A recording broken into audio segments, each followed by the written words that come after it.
down so that we can start the occasion.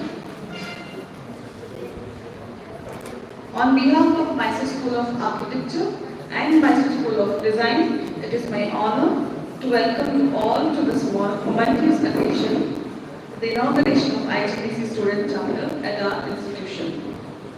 Before we begin, allow me to introduce myself. I am Srivalli, Associate Professor at Mysore School of Architecture, and I have the privilege of being your host for today's occasion.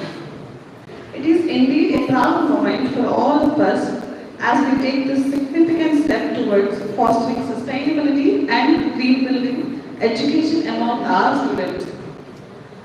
Without a further ado, let's start the formal proceedings.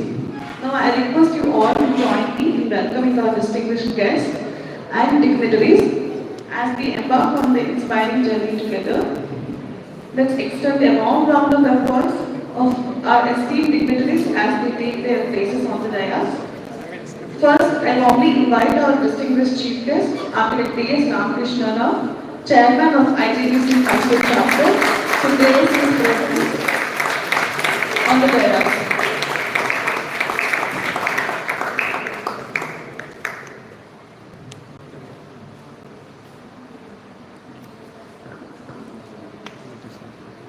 Now, it's my privilege to invite our esteemed guest of honor, Mr. Sam Cherian, former chairman of CII Mysore Chapter, to kindly come forward and grace the occasion.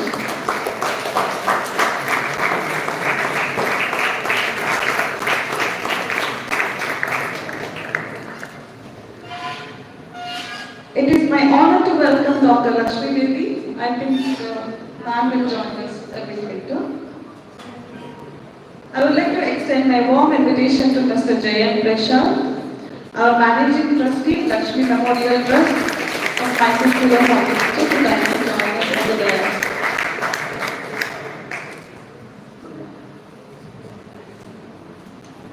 I would like to extend my warm invitation to Mr. Vinod Maroli, IGBC Co-Chairman, to please come forward and take the seat on the dais. I now request Dr. Chamba H.S., Director and Dean, Professor Ranbir Puralia, Design Chair, to kindly come forward to please join on the dais.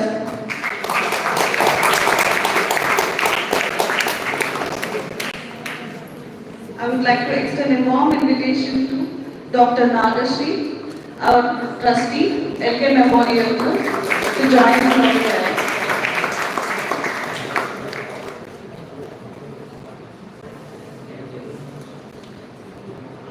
I would like to take this opportunity to acknowledge all the students, special invitees,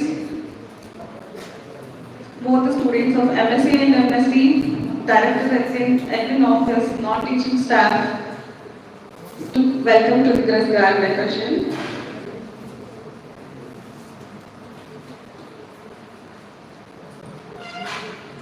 The Indian Green Building Council is India's premier certification body and a founding member of World Green Building Council, with over 11,053 projects encompassing a green footprint of more than 10.27 million square feet. IGBC has certified 3,653 operational projects across the country. IGBC envisions facilitating the India's emergence global leader in green building by 2025. Over the last 2 decades, it has launched 31 green rating systems, revolutionizing how buildings are designed and constructed. We have confidence that IGBC student chapter will offer our students valuable support to green concepts in design, construction and operation. Through this initiative, we believe that they will gain insights into current trends and technologies that are shaping the future of sustainable architecture.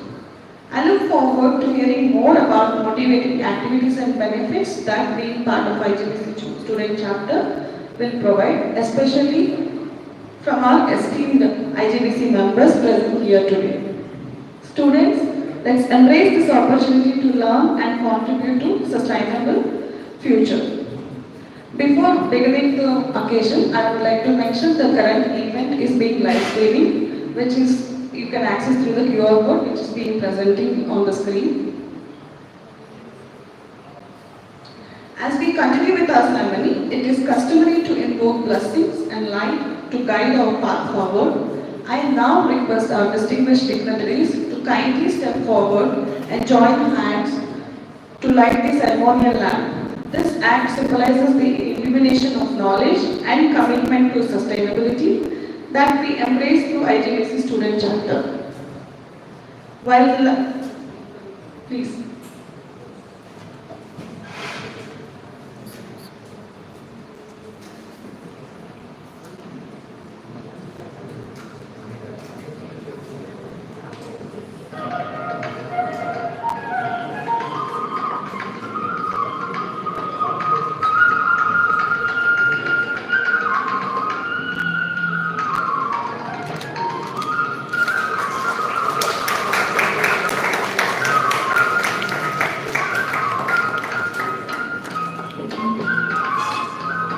Rise in this moment of vigor and inspiration, please.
I request our MSc first year students to please welcome the dignitaries.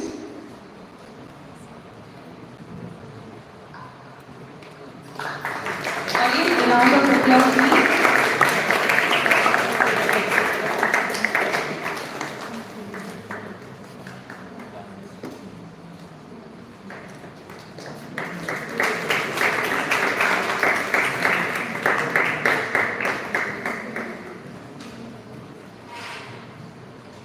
It is my honor to introduce Professor Ramveer Mudadalia, a design chair and senior professor at Mysore School of Architecture.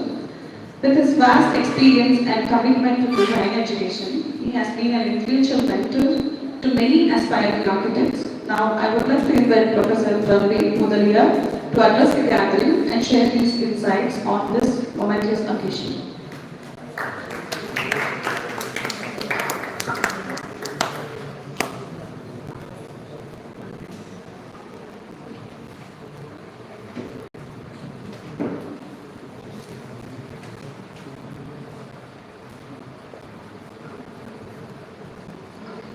Welcome to all our green friends and welcome to all of you. We'll show you a small presentation of the work that we have been working on over the last year or so. Various projects where we have brought awareness regarding various green areas and blue areas of Mysore.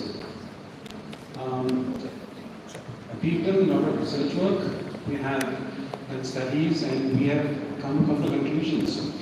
After that, we had meetings with shareholders, stakeholders, consumer forum, concerned citizens, a lot of discussions regarding what is the way forward. We've also had awareness programs with students to make them aware of various ways how to make our place sustainable. Rainwater harvesting is being one of them. So we have a lot of information on the slideshow here, which you could discuss a bit later in detail if you're interested. But we can keep on showing the slideshow so that you can have a look at it. I've been here almost 8 years at Mysore School of Architecture.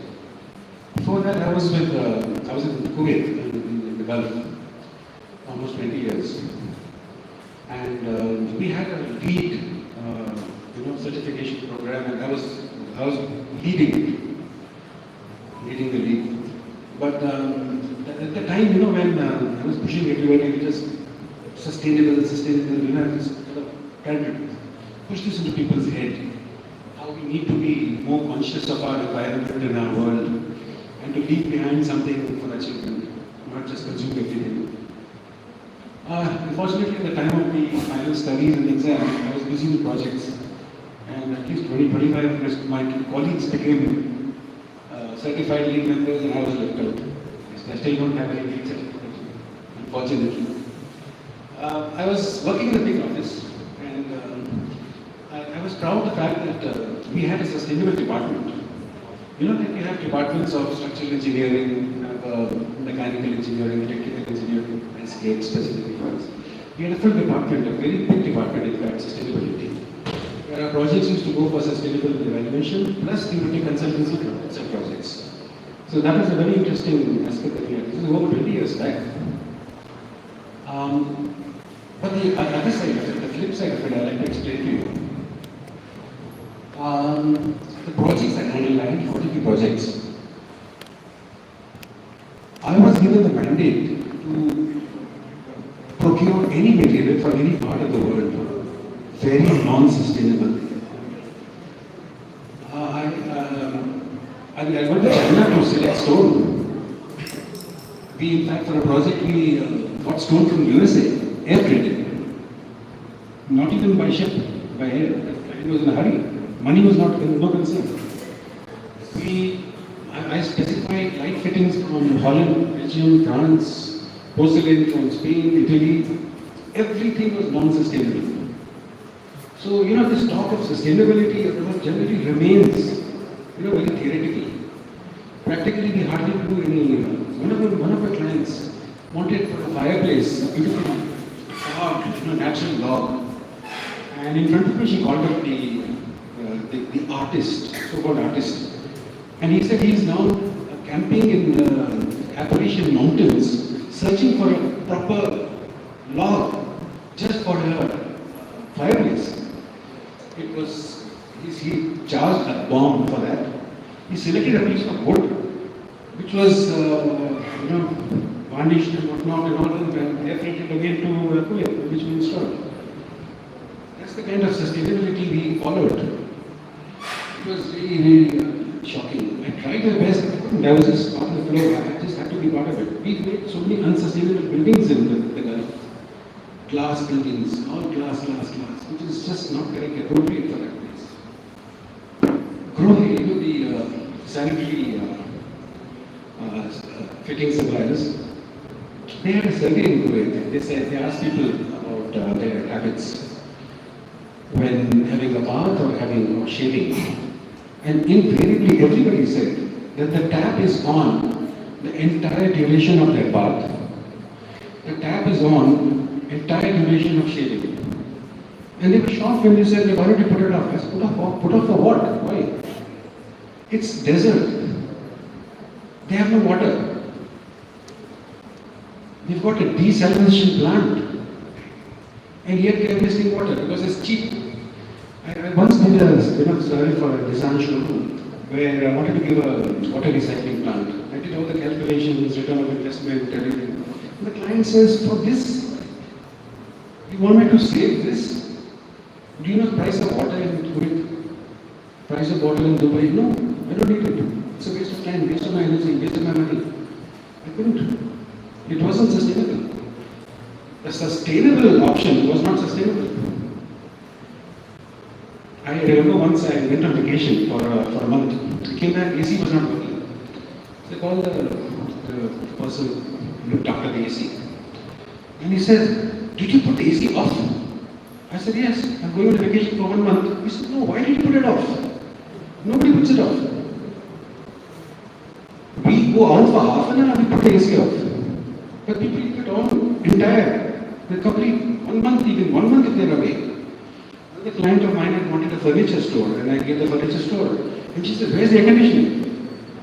I said, "You want air conditioning?" He said, "But expensive fabrics, expensive furniture, they have to be air conditioned."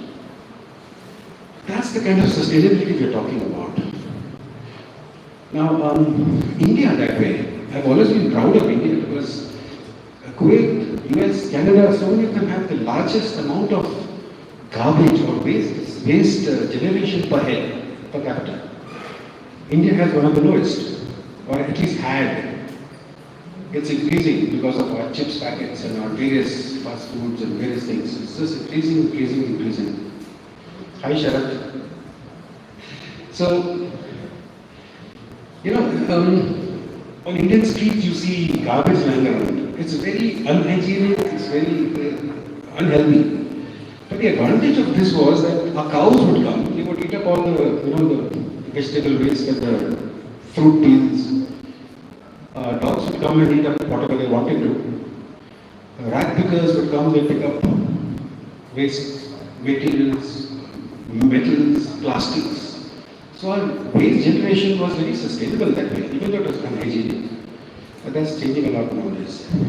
Just yesterday, UN issued a statement that, from the time of industrialization, our average global temperature has gone up by 1.7 degrees Celsius. And we are not meeting our targets, despite all our Montreal protocols and our COP meetings and all that. We're just not meeting it. And they have further, the first time they have said yesterday, that by 2100, the temperature will rise by 3.1 degrees Celsius from the time of industrialization. We are not meeting our targets. We just can't. It's all talk. And I'm sorry to say that, but we really are not doing what we should be doing. And this is where you guys come in.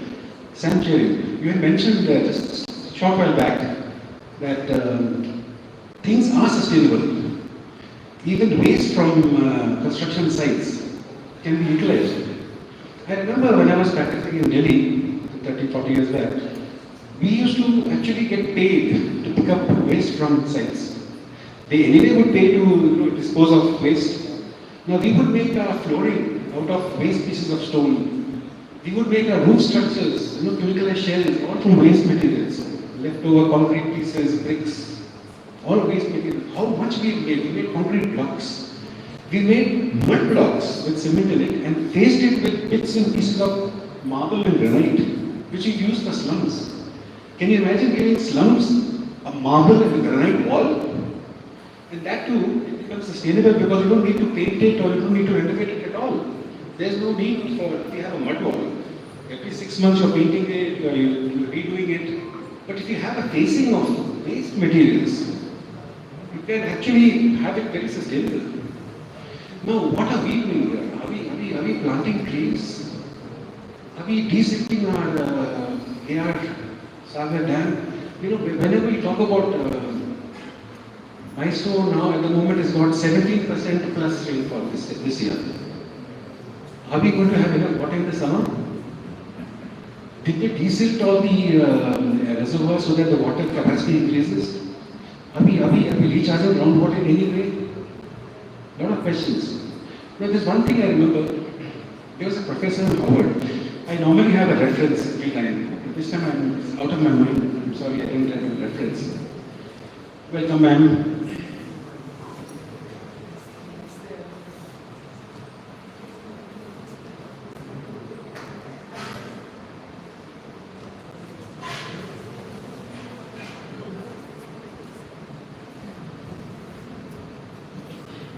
So this quotation I'd like to share with you, even though I do not have a reference. I normally don't quote if I don't have a reference. this professor at Harvard had said one thing. There was a time, 150, 175 years back, where engineers and architects would actually come to a stage like this that we are and say, my building did not fall down. That was the situation where maybe it was the beginning of RCC, beginning of steel reinforcement, beginning of concrete, I don't know what it was. But they were proud of the fact that the building didn't fall down. That itself was wow. Now what he said was, today, if an architect or engineer comes to a stage and says, my building didn't fall down, I mean, people would laugh at him. It has no relevance today. But remember one thing, today we are just talking about sustainability. The same way, a few decades later, nobody will talk of sustainability because it will be mandatory, it will be included in each and every project, whether it is architectural, civil, whatever. So, all of you guys, please be aware of sustainability, green, whether it is net zero or not. Make sure that everything that you specify, everything that you design, keeps in mind our scarce resources. Okay? Thank you guys.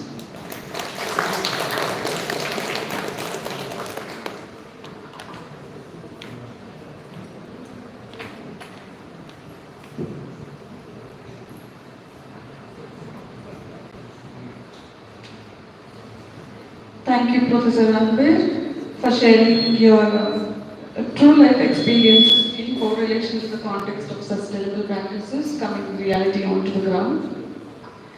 To move forward, now I would like to introduce you to one person. We have a stalwart with us in the green building and sustainability field, our chief guest, Architect T.S. Ramakrishna Rao, IGBC Chairman, Mysore Chapter. He is a distinguished architect and educator with over 3 decades of experience across Oman, the United States and India. He holds degree in architecture from Chandigarh and Ohio State University. As principal architect at Desirasu Associates, he has led numerous projects focused on sustainability and eco-friendly design. A former design chair of Mysore School of Architecture and currently a member of its Board of Governors, he has always been a key contributor to NSA's growth. A recipient of prestigious Oman Green Champion Award, he is also known for his expertise in heritage documentation, which he has presented at national and international seminars. With a rich teaching background and recognition as Best Teacher by the Indian Institute of Architects, his contribution to sustainability and architecture are truly remarkable. Sir, we are privileged to have you with us today and we look forward to hearing your valuable insights.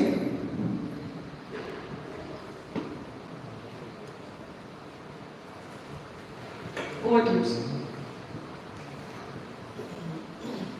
Thank you so much, Srimati. It's a good introduction. Mr. Sam Cherian, Mr. Prashant, Dr. Lakshmi Devi, dignitaries of the dais, and wonderful students. It always gladdens my heart when I see lots of youngsters, and I feel that it's good to talk to them. Before I make my small presentation, I thought I'd give you a little brief on what this word IGBC means. It was originally started, please bring them here, leave it on the table. It was originally started all over the world as green building councils. And these councils primarily wanted to address buildings and make sure that the whole building industry starts looking at green norms. Traditionally, the green norms were that you respected open space and a fine relationship between built and open space. You established non-conventional energy systems. You made sure that solar energy, you made sure that water recycling, these are very small items, but that made up the whole package of what we call as green buildings. But over the last 3 decades, 30 to 40 years, it has now gone many notches up. The word green today doesn't necessarily mean green in color, but it means that we want to respect nature. And during COVID, we read about so many things that happened. One of the finest things was that in areas you had peacocks singing, you had bird voices which you never heard. Because the human chatter, the noise of automobiles, they were all too high at that point.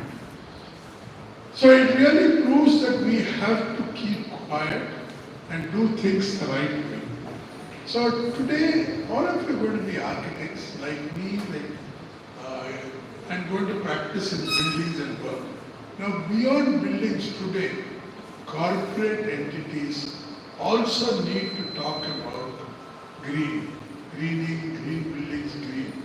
What has happened some years ago, there was something called COP, it is a protocol about green, so which allowed you to commit a crime in America and pay for it in Africa.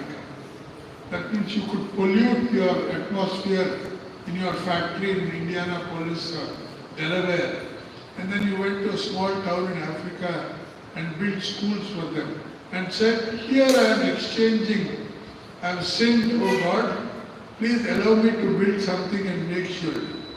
But now the world says, stop doing these things. You want to help them. But don't wash away your sins by doing that. And why has this situation come? Why is it necessary for us to examine this in detail? Why is it that I am standing here in one corner of our country talking about it? Because we do not have proper regulations. Very interesting thing, just before we met, Mrs. Amchari was mentioning about subsidies and regulations. So we are all the time worried about subsidies and not regulations. We have to set regulations for ourselves. Why do we not run into the street in our pajamas? Because it is a regulation. Nobody said yes, you have to do that or you cannot do it. It is something self-regulating we have said. When I go out to the street, I must present a better picture. So today what has happened is that a lot of bigger establishments, institutions, like industries, are just not accepting it. So I thought I'll make a brief presentation on what is happening all around the world. Can we start with the first slide? Well, my topic today is corporate environmental climate in India today. Building, everybody is aware of it. All of you are studying energy, solar, wastewater recycling, etc. Big corporates are not accepting them. Go next slide. So what is this destination 100? They are saying by a certain 2047, which would have been 100 years of our freedom, we need to achieve the following things which are there on this slide. Now what have we done? Go to the next slide. So look at this. This is a, why is it slightly blurred? Can you not make it sharp?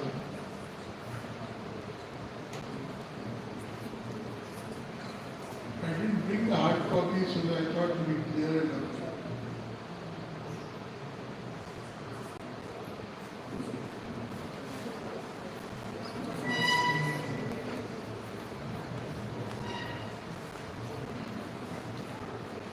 So, conflicts, there are conflicts and how to address them.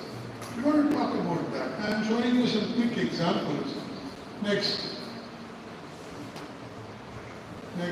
So in the aluminum industry, go back, in the aluminum industry, a very large company called Vedanta, which just violated every single norm.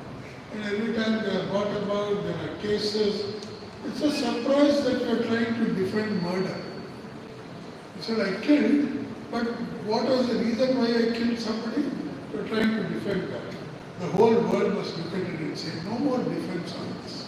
Stop doing this. Next. Biotechnology. How many of you are aware of the word biotechnology? Students, Just raise your hand. I don't need yes or no. Nobody? Come on. You can't be saying you don't know. I feel very sad because MSA has a better reputation. So, biotechnology was brought in where you said, what is there available in biological on the earth? How to combine with technology? Thank you. So, one of the nice things was that they brought in something called biotechnology seeds. They said it takes time, rains take a toll, so farmers are having a tough time. Can we introduce something which will increase it? So they brought BT seeds. And in that BT seed, farmers took it because they could rotate 3 crops in a year. But within 3 years, the soil could not take anything. It is like if you take antibiotics, an ordinary antacid or saridone will not work. Every time you have a cough, you need an antibiotic. So this was what the biotechnology industry did. But there are people who made money on it. So once again they're fighting, and this very famous company called Monsanto tried to defend the whole thing. Next. So I'm just trying to share some slides with you of what is happening. Next. Iron and steel industry. Fortunately, we still have some good people on the earth, and we recently lost Sir Ratan Tata. But Tata Steel Industries said we will take the initiative. It was a very highly polluting industry. And so they created landscape, they created infrastructure to ensure the pollution is cut to. Next. Similarly, waste and water management industry. Everybody made a lot of noise about it. There's a very famous incident, an episode. A firm in South America was awarded for taking plastic waste from everywhere. And everybody said, what a great person he is, collecting hundreds and hundreds of tons of plastic waste. Then somebody after about a few years said, everything is fine, but where does this waste go? So they started exploring, and they found in the jungles of Brazil and another country border, they were breaking them to fine granules, plastic. And for every kilo of sugar, 50 grams of this plastic was added to it. With a net result that they could dispose of hundreds and hundreds of tons of plastic. And you wouldn't know the difference. Your sweet taste is still there, but your internals took the beat. So waste industry, again, a very hyped up thing. And look at the wonderful statement. Sewage smells like money for UK power companies, where they take place. Next. So, something called a national green climate.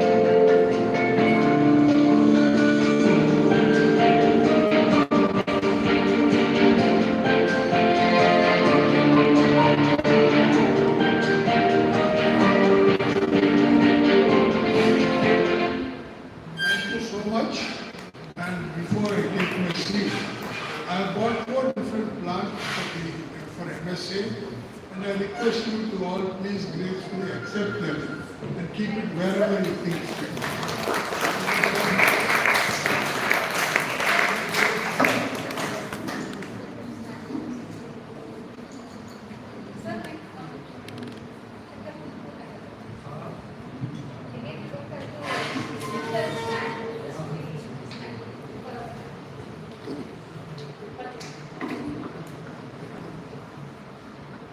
Thank you, sir, for your informative and eye-opening talk with your presentation. I'm sure our students experienced a truly inspiring and providable ethical pathway how to move further in their architectural practice with their few words of yours.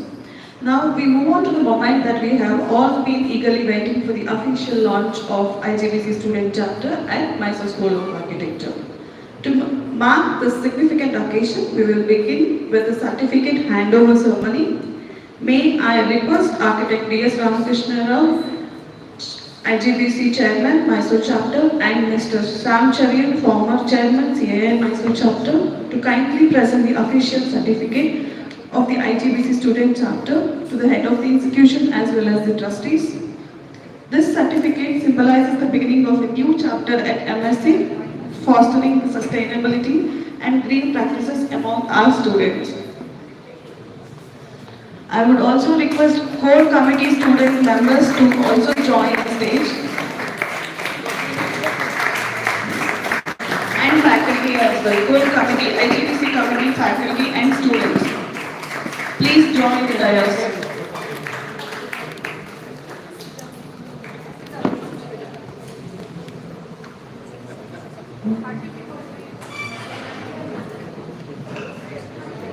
Hemant, that's okay.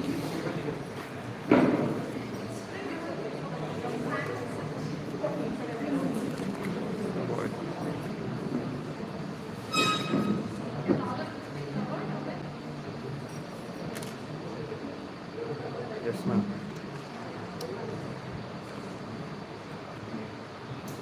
On course, yeah.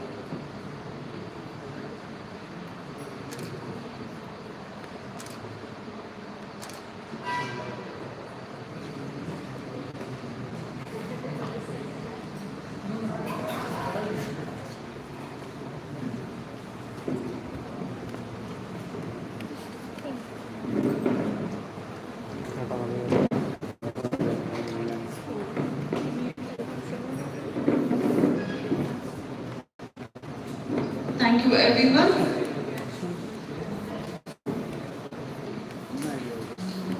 I take this opportunity in between to welcome the IIM members representing Architect H. Chandrasekhar, Architect Sharat, Architect Shubha and all other IAA and IGBC members. Please welcome to the occasion. We are glad that you are here. With this IGBC student chapter at MSc is officially launched, I would like to take the opportunity to recall everyone that Mysore School of Architecture was already a member of.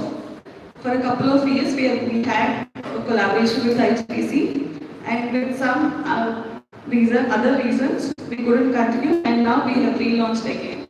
So I would like to mention that at this point of time, we are excited to see great work that which will come from this initiative. Let's give a round of applause to the whole entire team, IGBC core committee as well as the students. This is your chapter. And thank you for the IGBC for taking us, recognizing us and giving us the opportunity to be collaborate with you, and let's look forward. Now it's my privilege to introduce today's guest of honor, Mr. Sam Charian, immediate past chairman of Confederation of Indian Industries, Mysore.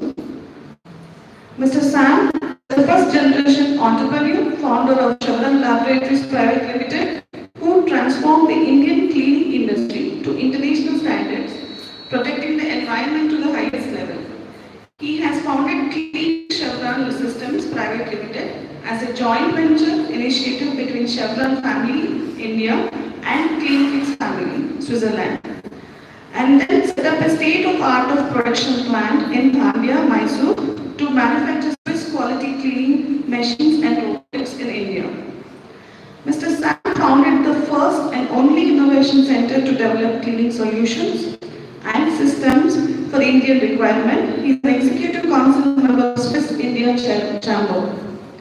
He is highly committed to the sustainable practices that will contribute to safeguarding the environment for future generations, and his initiatives in the areas of environmental, social, and governance are remarkable. Chevron has earned a silver medal, a recognition award of top 15% of companies globally assessed by EcoVadis.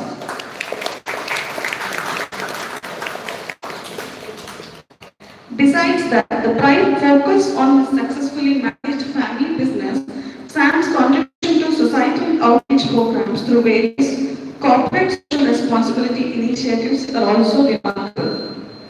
He is a Rotarian who has initiated a flagship program called Save a Child through Rotary Mysore West and saved more than 700 children and congenital disorders.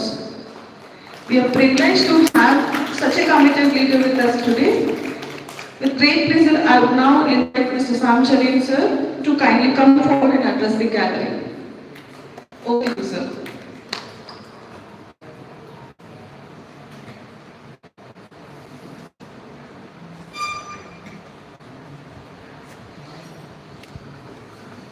Good afternoon to all of you. Isn't it not a very, very proud moment for you today? Are you sure? Why? No answer? Why?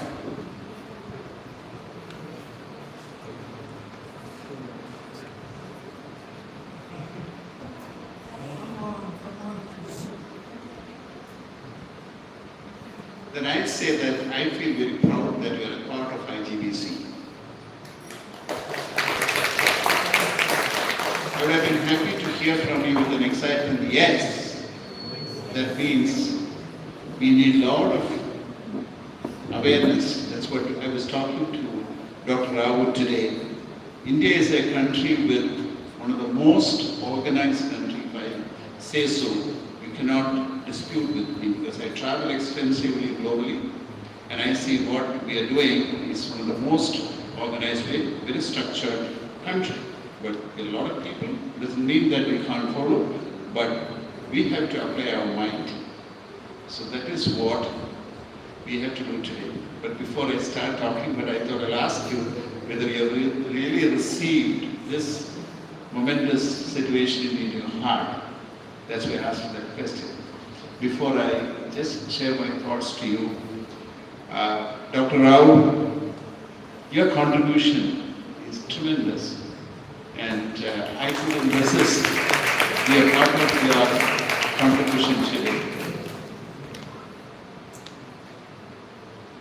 Dr. Lakshmi Devi, we were together in the Rotary and we worked together. And I knew from the very beginning you were, the day you conceptualized to start the college here. So, and I could see that this is a great initiative which is much required for Mysore. Shri Prashant, Mr. Vinod is gone already, and Mrs. Rekha Chandra, Professor Ranveer Mudaliar, who talked about sustainability. Very, very informative, sir. And Dr. Balaji is not here? Right. Now, the last person who I would like to talk about is Dr. Champa. I owe her so much. She is the one who transformed the Mysore situation, the science schools. She is one of the principals who worked with the late director of the Mr. Daroga. Am I right, madam? Her contributions are tremendous. And added to that, he was the principal of my daughter. So I definitely recognize her contributions to Mysore, to the architecture community, and people like you. So I thank each one of you for giving me an opportunity to be a part of this. Now again, I start with another question. What is this sustainability? Everybody is talking sustainability. The world is jumping all over. Can anybody say that? Pollution should be reduced. Only electric vehicles should run no more than petroleum. It has to be completely banished that petroleum based. I will make it much more simpler. To make the world, this world, livable. Right? So this is what you have got this approval from IGBC, Indian Green Building Congress today. Now, this is the only institute we have membership, right? What an achievement today. And you have a responsibility now to transform Mysore, to make it a green city. Mysore is green, but we need to put an effort. That is what your role today, from today onwards. any support required, you can call on me for sure.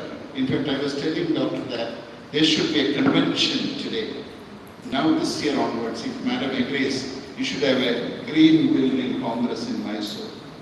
Why I am saying is that when the first Green Building Congress happened almost 17 years back in Delhi, I was invited to speak on the stage on the green buildings.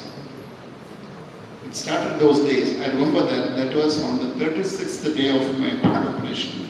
I didn't want to deny it. I went to Delhi and I spoke on that. It's still available on the internet. That 17 years back, first green building congress in India. So I developed my interest towards green buildings and sustainability then onwards. Then IGBC is formed and the first committee was formed in Hyderabad. I was sitting there and Dr. Shashibhushan was also invited at that time. And we made architect Jasin. He was the first IGBC chairman for Karnataka state. It started there. Now anyway, you have the IGBC membership or the association, and you have to really promote the best practices which is laid out by IGBC to the construction industry, because you are a part of the construction industry. So I have certain points to tell you. What do you get out of it? So when I asked about sustainability, you were all looking at me, and I would have been again happier had you been prepared to talk about it, to explain to the others today, because you got what an association you have. The IGBC association is something very valuable. So now you have a goal in front of you to educate yourself, to give it to the city of Mysore, first of all, and when you go and practice what you learn. Because today, the architects are very important in sustainability.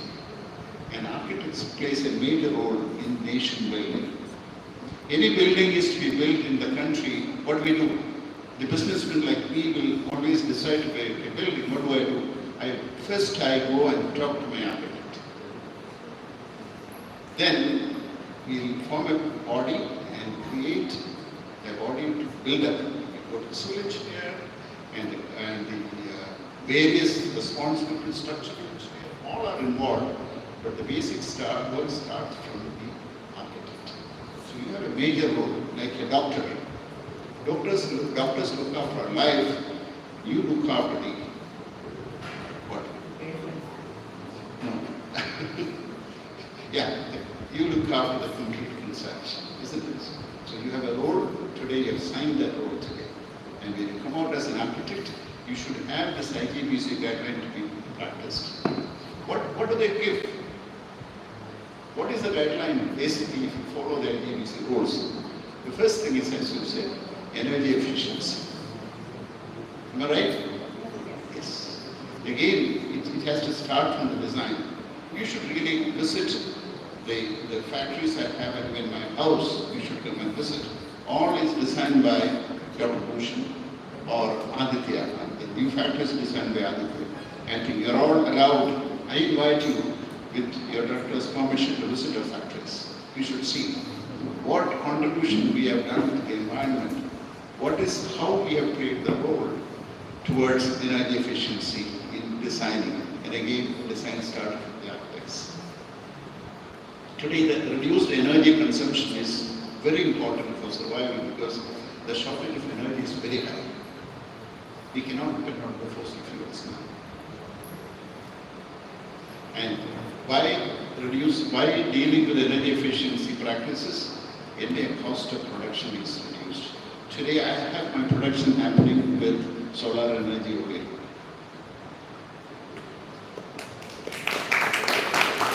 Then water conservation, very critical.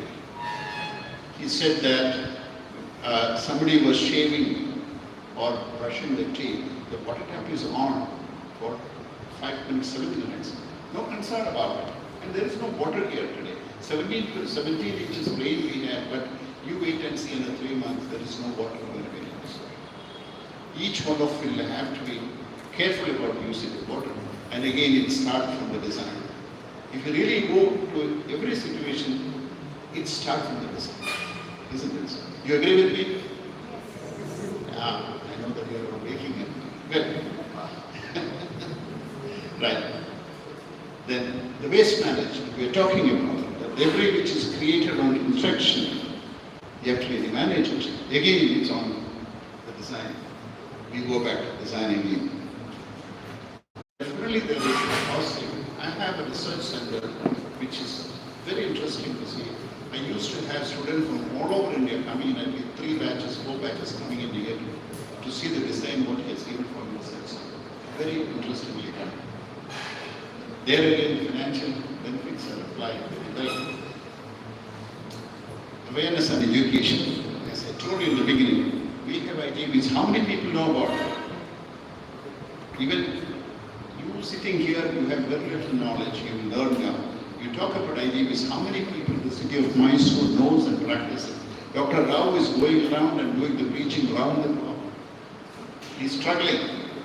Now you have to really handhold him to talk about it and create the awareness that is required for our sustenance. Otherwise, in 10 or 15 years' time, over 10 years' time, the temperature will be down to 3.1% higher.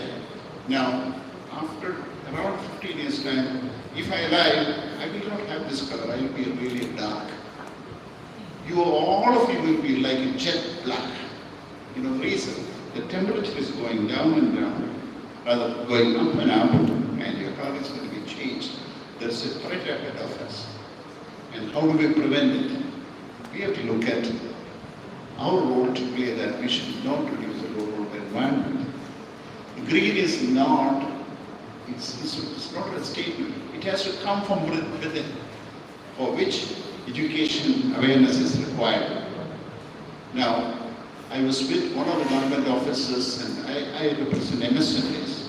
We all look at the subsidies. He asked a question, do you need regulations or subsidies? I said, I prefer the regulations.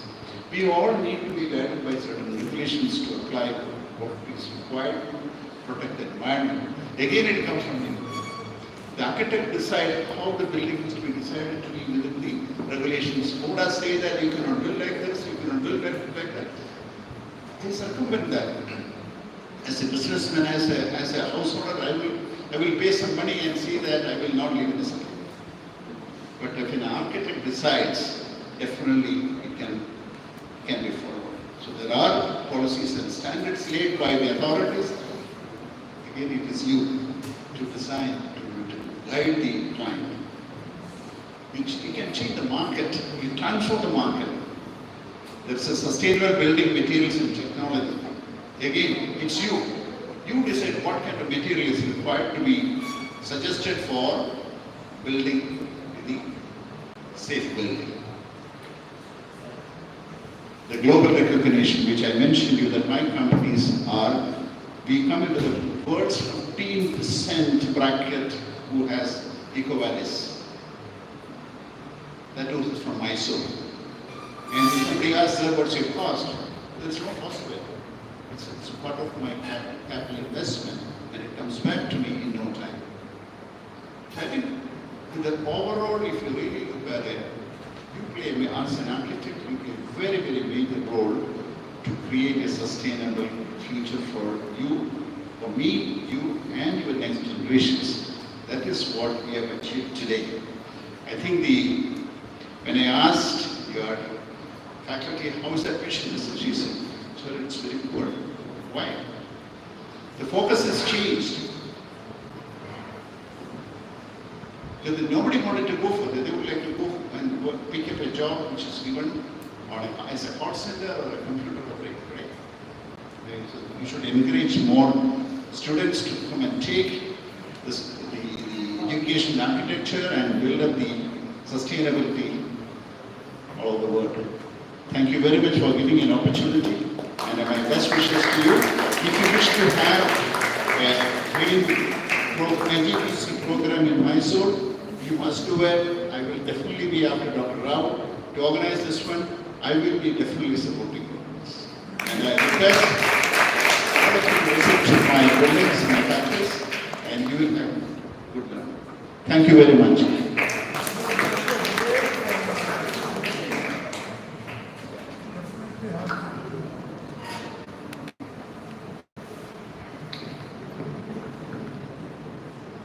Thank you, sir.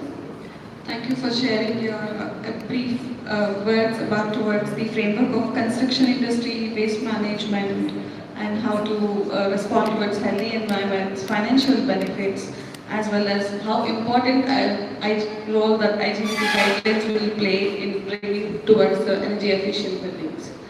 And we are very warm for your we are welcome for your invitation that will make sure that we'll bring our students and visit your premises.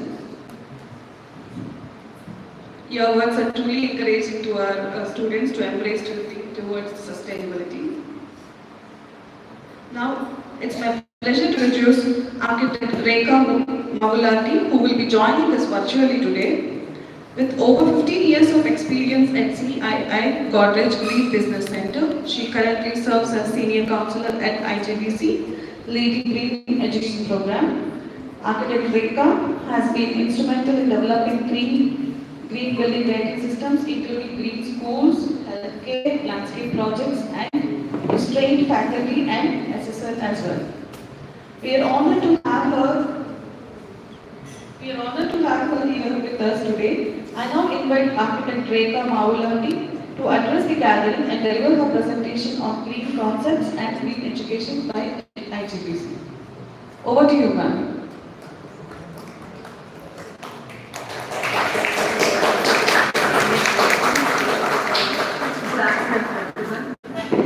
So firstly, our apologies, we have not joined the offline physically there. We are trying to address this online. So thank you for this opportunity given to us, and welcome to our IGBC family.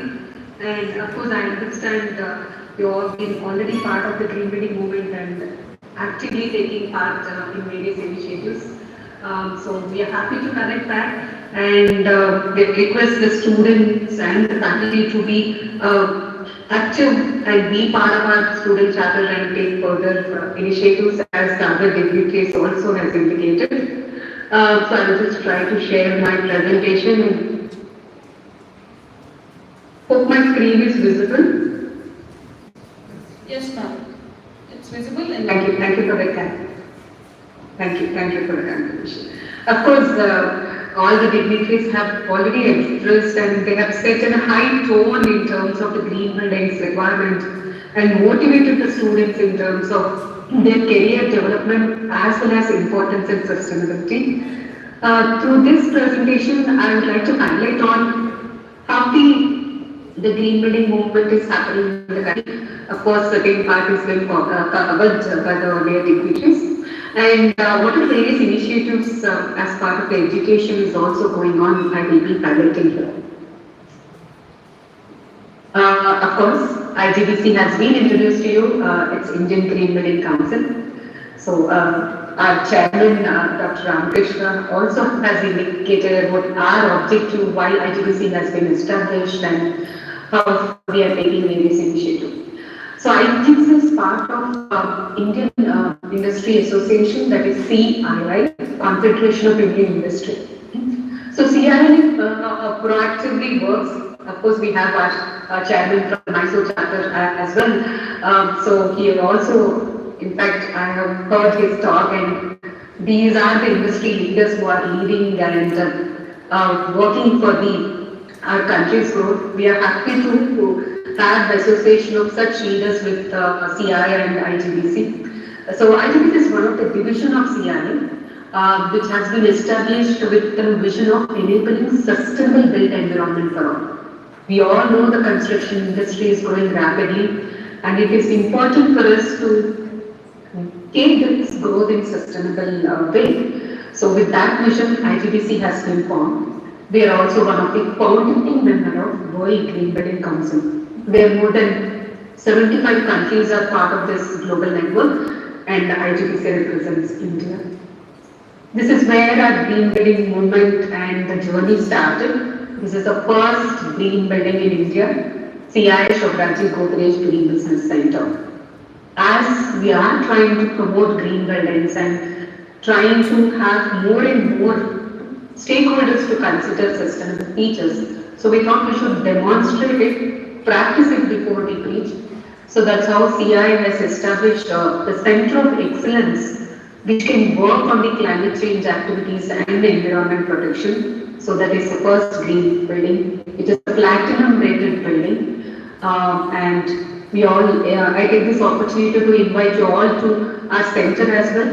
So we have demonstrated many green measures. So whenever you're in Hyderabad, please do visit our center and we will be happy to show you.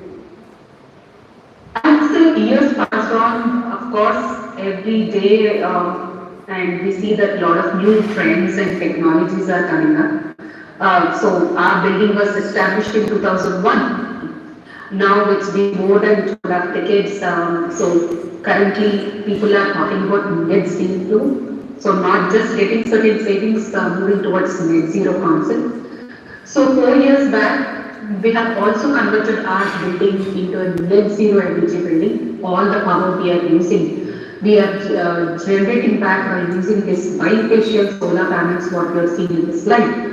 So they are unique because, as the name indicates, not only the top part, even the bottom part of this panel generates the power. So it's a bifacial unique Sweden technology we have demonstrated here, and we have become net zero energy platinum building as well.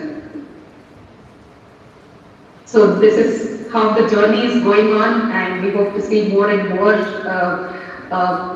architects and the career opportunities you find, and you all be part of this green building movement. So with one building, IGBC building in Hyderabad, we started the journey, and now we have 14,500 plus projects going green or already have been certified green and reaping the benefits, which comes to about 12.3 billion square foot of green building footprint. This 12.3 billion square foot is making India globally on top 3 in terms of green building footprint. So we all should be glad to know this. Yes, we are leading in sustainable aspects as well. So as in the council, to preview what all things we do, of course, being in a green building council, we are a certifying authority. We certify the projects, green building projects. 80 to 90% of the green buildings in the country are certified by IGBC. We develop the guidelines for the projects to implement. We develop the guidelines and we call them as rating systems. As our parent company, CI, so we are also into policy and advocacy. So we regularly interact with the government, the two departments to get on standards and codes related to sustainability. And simultaneously, we are trying to get incentives for the projects which are going green, so that many stakeholders get encouraged. We have local chapters. Of course, we have local chapter in Mysore also. So today the chairman is representing us.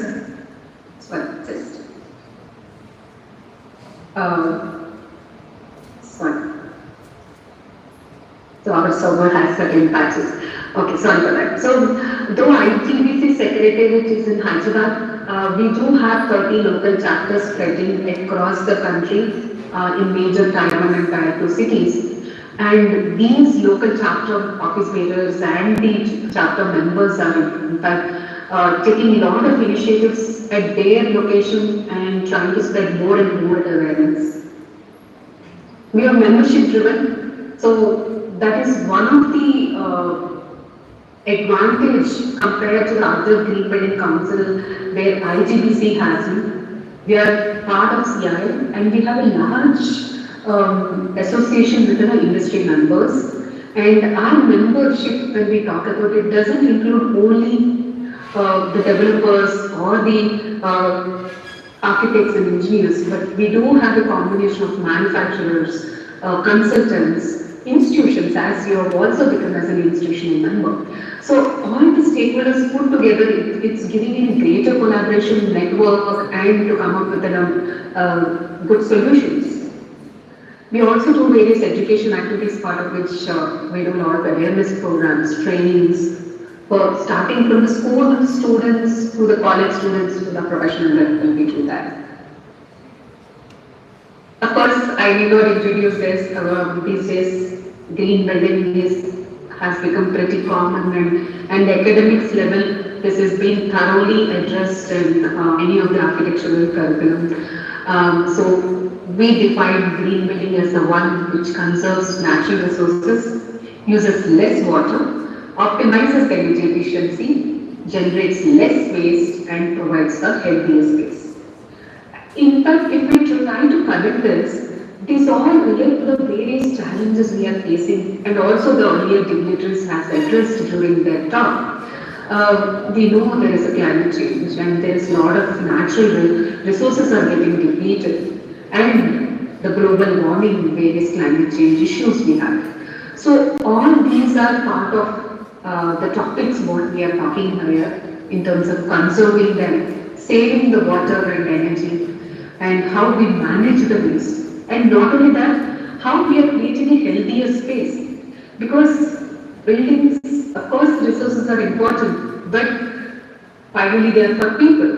And all of you are being an architects. So beyond the design, how we are making space comfortable such that people feel healthier and happier in our buildings also is very important. So our green building also addresses on this aspect. Green buildings, generally we talk about two types of benefits, tangible benefits and intangible benefits. So tangible benefits are the ones which are quantifiable, which I can clearly get from a project. So from various studies of our projects, it clearly indicates that in green buildings we have operational savings like energy savings about 30 to 50%, water savings of 20 to 30%. So how we are saving the savings? We take the benchmark reference from these standards and codes. So you all know that, okay, we have National Building Code, IGBC code we refer to for various building norms and when we are designing. So we take the benchmark, over the benchmark or the codes, we try to see how much efficient we can make in our buildings. So the benchmark and baselines, minimum level mandatory, following the national and international standards are followed in green buildings. Intangible benefits, I cannot quantify them, but definitely they are coming out of these green buildings. When I say there are energy savings about 30 to 50%, that means the electrical demand for my building I have reduced. So that at the thermal power station, when there is a generation of power, they are burning a lot of coal, which is a natural resource, and conserving it. At the same time, whenever we burn coal and generating the power, we are having a lot of emissions, the carbon emissions to the environment, and reducing that as well. So natural resource conservation is happening, emissions to the environment is reducing, so they are going hand in hand. I'm not quantifying them, but definitely they are coming out of this. And also we provide various features. In fact, I've seen the dignitary has presented a presentation. A lot of green measures have already presented. So various features inside our building, what we are providing for the comfort of the people, will also help in increasing their productivity. When the productivity of the people increases, the business also increases. So I'm not quantifying, but definitely that also becomes majorly into the tangible benefit in future. We are trying to connect them. Of course, as the green building movement keeps on increasing, we had more and more projects coming, demand increase. So one type of rating system for different types of building was not able to serve the purpose. So IGBC is the only council in the world where we have 32 rating systems addressing the various building typologies and categories. So we are trying to address individual rating, that sector requirements, opportunities and challenges, and the green building topics are covered. So the typical, the key focus areas we are addressing as part of our green building is about site selection and planning, water conservation, energy efficiency, building materials and resources, and indoor environmental quality. In fact, when you see all of these, this is a holistic approach. Okay, right now we see a lot of time. Okay, I'm also in fact an architect as they have introduced. So in our academics, we are purely centered towards okay, I design how I can design my building efficiently, how I can interact with my spaces. That's what we think about. But beyond that, of course, it is important for us to focus on what our energy. So through our green building rating system, so we are trying to give that approach to holistic approach to the project, addressing all these aspects. So overall in 32 rating system, all the rating systems will have these 5 focus areas. But depending upon typology, there will be certain omissions and certain additions have been added. Okay, this is one of the most frequently asked questions we receive. Of course, when we deal with our clients, it's not just about design, it's not just about being philosophical. Of course, we need to address economics. So, green buildings costly. So, what we recommend to understand here is there is certain term called incremental cost. So, incremental cost is nothing but whenever we are buying certain efficient thing, we have to invest a little bit more in the initial stage.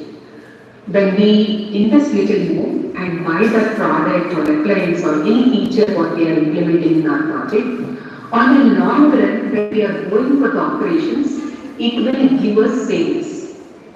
For example, these days we are having star rating appliances for star rating for the various electrical appliances like fridge, TV, or your air conditioners and all. So when compared to conventional products, these products are little costlier. When you buy them, of course, we are investing 5 to 10,000 more. And when I use them in my house, every month my energy bill reduces because they are energy efficient and they are also eco-friendly, they have less emissions to the environment. So as they are energy saving, my energy bill get reduced. So when I am operating my home, month by month the bill is reduced and I am getting a payback of what I have initially invested. So that is incremental cost that will get offset by your operational savings. These are the certain case studies of buildings, how the incremental cost was there and it has been changed. So you can see here the last but column, one column which shows is an incremental percentage. So I'm comparing, suppose our building, the IGBC building, it's an office building of 20,000 square foot. I'm trying to compare a conventional office building of same size. So when I'm comparing that, we have invested 18% more. As we were saving energy and savings and bills, we got payback of this 18% within 7 years. But over the years, this incremental cost has come down drastically. As the incremental cost has come down, the payback period also has come down. How is this possible? Is because of availability and affordability of materials. Example, we have used waterless urinals in our main washrooms. That time they were not available in we had to get it from outside. So the faucet cost is about 15,000, the waterless urinal. But now they are locally available, the manufacturers, many manufacturers are doing that. So we have within 3,000 to 4,000. You can see even other examples in the solar panels again, which is most important measure we will talk about in terms of sustainability. Where it used to take about 3,50,000 to 3,75,000 per kilowatt installation. Now it's somewhere between 40 to 45,000. As the more availability and affordability of materials have come, the cost has come drastically down. And in fact, there are few case studies of affordable housing projects where incremental cost was zero. Majorly, architects like you also play a vital role there. So starting from design stage itself, when they consider various green measures, definitely the incremental costs can be brought down. So cost is not an issue at all. So as I was mentioning, we refer to the benchmarks, so these are the various national standards we set as a baseline, which is mandatory. Over and above, our projects, the many projects try to get in the efficiency and get better savings. From the government side, is there any encouragement? Yes, many state governments are providing the incentives like additional FAR. So as we all know, for a given site, they have a restriction on how much they can build. So if a project is going for a green building, so they are getting 5%, 10, and even 15% in few of the states as an additional FAR. So a developer can build more, sell more, and get profitable. So that's how they are trying to encourage, and also there are property tax rates, and in terms of banks are giving at low interest rates, loans. So these are various incentives which are. Of course, as the green building movement increased, there was also demand for the products and materials we are using in the buildings are green or not. So to meet this demand, CA also has come up with another department of green road, where we do a complete life cycle assessment of a product and we are certified that. Here also we use ISO standards, and we have more than 9,000 plus products which are already certified, and they are available on our website so that you can CIGreenPro.com is a website where you can refer, and projects are able to use the certified products as well. In fact, this certification is globally recognized under the Global Eco-Labeling Network. Okay, now globally people are moving towards net zero mission. So in fact, India has committed that we would like to become net zero by 2070. So if we have to meet that mission that government of India has done, we all play a vital role in that. So from the building sector, as we are representing from the construction sector, so from the construction sector, we have come up with this mission by 2050. So through the buildings, can we try to convert towards zero? That's what we are looking for with an objective. More than 350 organizations have already signed this and try to convert their projects to net zero. So net zero, again, there are 4 divisions: energy, water, waste, and carbon. Of course, more and more we interact and collaborate, we will get to know more details about such programs. So let me also take a few minutes to highlight on the education. Of course, we are dealing with the students and what are the opportunities available in sustainability. So as the construction industry is growing rapidly, there is a lot of demand for the trained professionals on sustainable features or sustainable concepts. So when we say there is a requirement, it's not that architectural students are, okay, once they finish and they go to the architect's office or they will be in some construction company.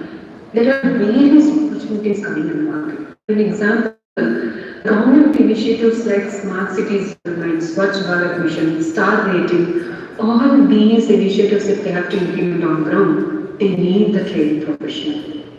Even at the industry level, we have, they are having exclusive department on sustainability, whether it's in terms of ESG, net zero approach, green buildings. These are the various policies companies are taking up, and they are having exclusive department on sustainability, and they are looking for trained professionals. You name even the large companies, IT like Infosys, Microsoft, TCS, they also have exclusive department for sustainability, not only just construction industry. So there are requirements there as well. And even in the manufacturing sector, so for their product designing, various levels, they need the sustainable experts. Green building movement have come up with various new services and opportunities. Now many architects and engineers, along with their design proposal, to the clients, they also give that, okay, I can also provide green building consultancy for the other services what we have indicated here. So even the green building movement has come up with new opportunities and services available here. So to meet this demand, so IGBC has this education program and we are trying to have that largest pool of trained professionals in sustainable aspects in the country, and our objective is majorly to facilitate academic and industry linkage. Of course, of these education programs, we have student chapters across the country.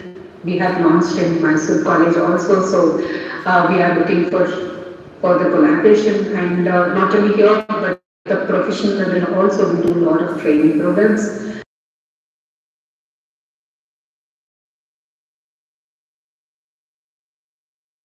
Even to the people who know about the buildings, who got trained on it and they appear our exam and qualify, we accredit them. So this certification also adds on to their profile. We have a student chapter formed and the students are also getting involved. So to give you a certain idea of what all things we can collaborate here, we can do event sessions on multiple topics, whatever there are. Every topic again has a subcommittee can initiate the programs.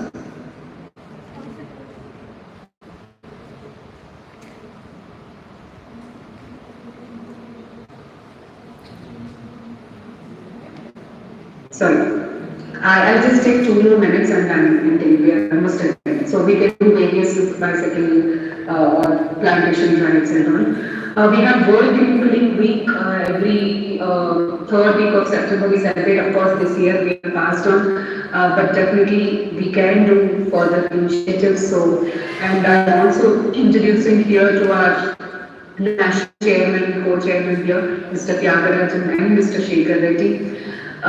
So we do various activities for World Week, and of course, as earlier our chairman also is indicated, we are having the Green Building Congress this year in Bangalore. So it's coming after a long time to Bangalore. So please do make sure you are blocking your dates during this time. It's closer to your place. It has wide national and international speakers are part of it, and there's an expo which exhibits a lot of trends and technologies, so you will get a lot of knowledge. And as part of the Green Building Congress on day 0, that is on 13th November, having exclusive conference for the students and faculty involving all our student chapters. We will send you invitation again. My colleague Aditya is in touch with your faculty and the administrators, so he will send you the invitation. So please do join us for this exclusive program for the students as well. Of course, we can do a lot of academia interactions. IGBC has an exclusive courses on green buildings which have been developed, where a lot of institutions are taking this as part of their curriculum. Maybe about green buildings, your curriculum might be already having certain parts. So we recommend you can also try to see any additional things from this course you can add on to your curriculum and student concepts. Our courses are there. So generally, we also do various collaboration in terms of the training the faculty. So you can nominate the faculty whom we can train, and this trained faculty can take the courses for the students. At the end of the course, the students can appear exam, and exclusively for students we are accrediting as IGBC associates. Of course, all the benefits the students will get in terms of exposure to green concepts, trends and technologies. We can facilitate building tours and accreditation as well. We have a tie-up with, of course, AICT as well as Council of Architecture, part of which we are doing a lot of trainings and courses. Besides at the curriculum level, we do IGBC runs online courses also, where students can participate. Not only on green buildings, the further subjects like life cycle assessment, we do have during the Congress 1 day exclusive workshop. Anyone who is interested, they can join that. There are many others coming up in pipeline. So to sum up, of course, I know the time already is taken, so I'm just trying to sum up saying that, okay, when COVID came, so we all heard it's in a huge pandemic globally, we faced issue. But now, beyond the COVID, there are the wider issues are in front of us. So if we don't take enough action, definitely we have to face much more issues in terms of climate change and biodiversity collapse and all. So you all being an architects and engineers, we all play key role in building our nation and protecting our environment for our future. So thank you all for this opportunity, and I'll be happy to collaborate with you, and anytime, any questions or any support, please thank you for once again.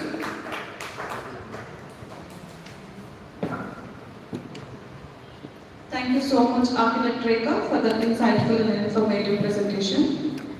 Now, in between, I would like to welcome our special invitees, founding principal of my MSA, Professor Sapna, and Board of Governors, Architect Jitendra Naik.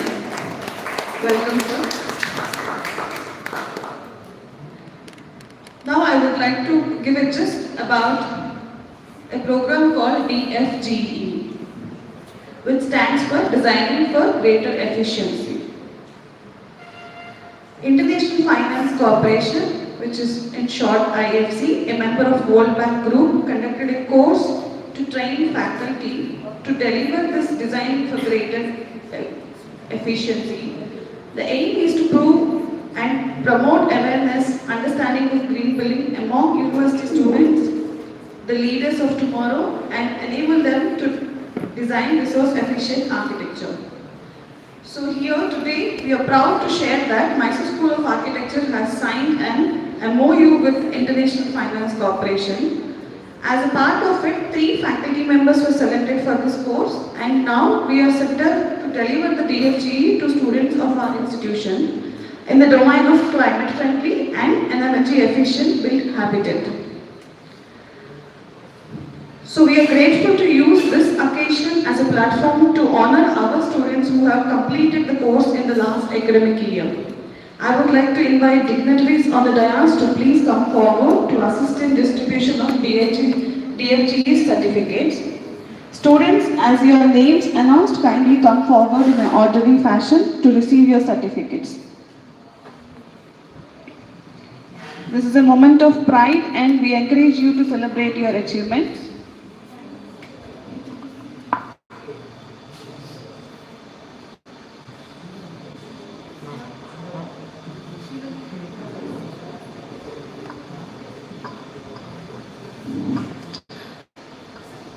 Amit from the current thesis batch.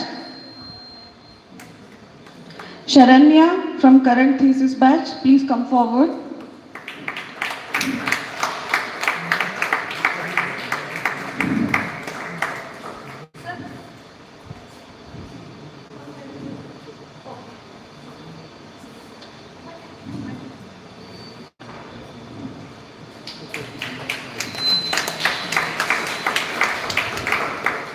Darshan.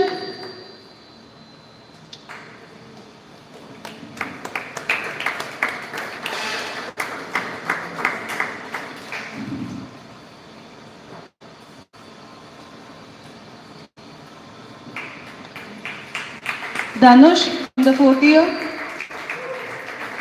5th year, sorry.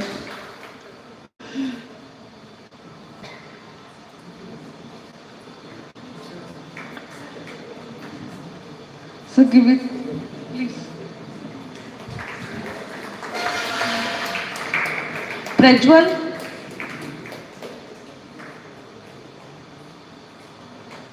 Revati.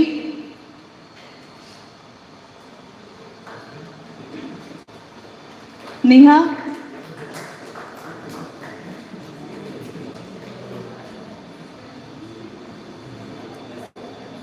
Students, please, loud round of applause for your seniors, please.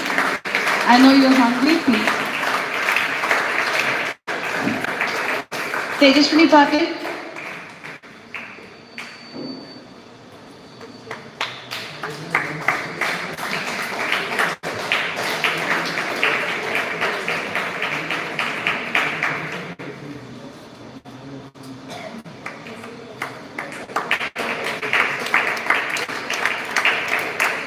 Yashas.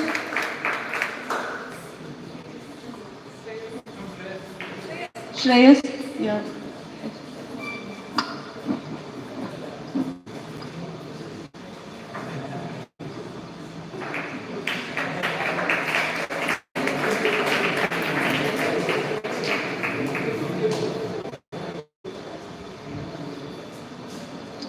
Thank you to all our certificate recipients as well. At this moment, we would like to honor our esteemed guest in line with the tradition of Mysore School of Architecture. I kindly request our managing trustee, on behalf of Prashant sir and our trustee members Dr. Nagashri ma'am as well as the Dr. Lakshmi Devi ma'am to come forward and present a memento to our chief guest, Architect B.S. Ramakrishna Rao. So please be seated. It's all signed here, please be seated.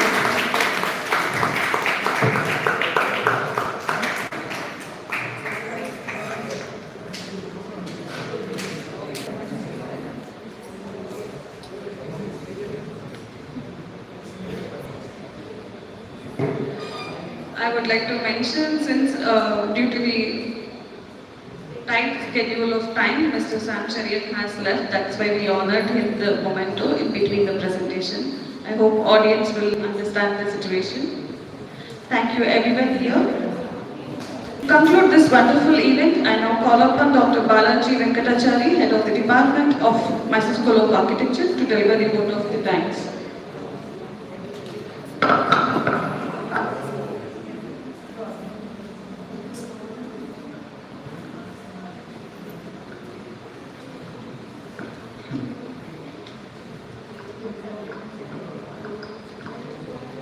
Honorable Chief Guest and Chairman IGBC Mysore Chapter, Professor Ramakrishna Rao. Guest of Honor and past Chairman CIA Mysore, Shri Sam Cherian in his absence. Trustees Mr. J.N. Prashant, Dr. K.V. Lakshmi Devi ma'am, Dr. Nagashri ma'am. Our beloved Director and Dean Dr. Champa, Design Chair Professor Tanvir Modalia, esteemed guests, members of the faculty, non-teaching staff and my dear students. It is an honor to propose a vote of thanks for this prestigious event where we all become the member of the IGBC chapter. I stand here today to express my heartfelt gratitude on behalf of Mysore School of Architecture and Mysore School of Design, and of course on behalf of newly reinitiated IGBC Students Chapter of Mysore. First and foremost, I would like to extend our sincere thanks to Professor Ramakrishna Rao for gracing this occasion with your presence and inspiring us with words of wisdom. Thank you. Your words will continue to motivate us and our students in all our endeavors. I thank the guest of honor, Sri Sam Cherian, in his absence for his kind words and endearing support. I extend a heartfelt gratitude to the Director and Dean, Dr. Champa, for your unwavering support and guidance. Thank you, ma'am, which has been instrumental in taking this initiative and lead this to a great success. My sincere thanks to all the special invitees who have gathered here representing various organizations. In their absence, I thank the IGBC co-chairman Mr. Vinod Maroli and Senior Counselor Green Education IGBC, Ms. Rekha Chandra. Cannot thank enough our beloved design chair, Professor Ranveer sir, for his motivating words and then encouraging all the students to take part in this wonderful initiative. Thank you, sir. Our heartfelt appreciations and thank you for the organizing team, Dr. Shivalli, Professor Hananil Sandhi, Professor Hamid Kumar, and all the student staff volunteers who are engaged in putting on a beautiful show today. Thanks to all my colleagues and students for your enthusiastic participation. For without the students, there is no meaning to this event. You are the chief attraction. Last but not the least, I thank the lovely management without whose support none of this would be possible. Thank you. I thank our managing trustee Mr. J.N. Prashant and trustee Dr. K.V. Lakshmi Devi, Dr. Nagashri, for all their support and being a backbone for all of the events. Thank you all for gathering here and making the event a grand success. Thank you.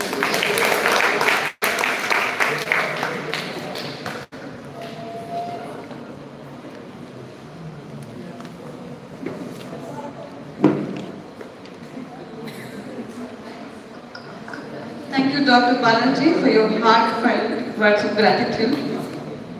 With that, we conclude the official program. We sincerely appreciate everyone's presence here today, and thank you and have a wonderful day.